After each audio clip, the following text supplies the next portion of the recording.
Hi and welcome back to another quick guide today. I'll teach you how to use private browser on iPhone.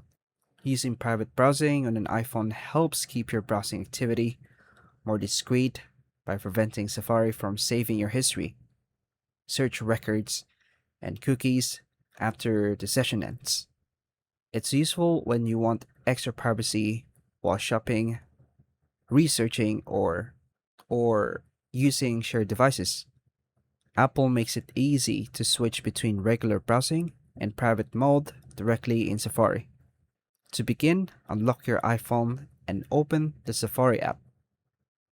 Tap the Tabs button on the bottom right corner of the screen and look for the Tabs Group button near the bottom center. Tap the Tabs Group button, or on your iPhones, just swipe up from the search bar to the top to open browsing options. Here, select Private from the list of tab groups. Tap the plus icon to open a new private tab.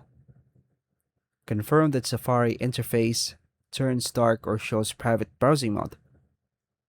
Browse websites normally while in private mode.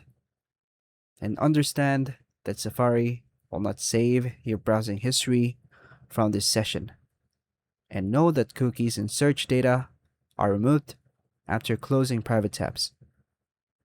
Avoid signing in to sensitive accounts on shared devices whenever possible. Then close individual private tabs after finishing your browsing session. Tap the Tabs button again when you want to leave private browsing mode.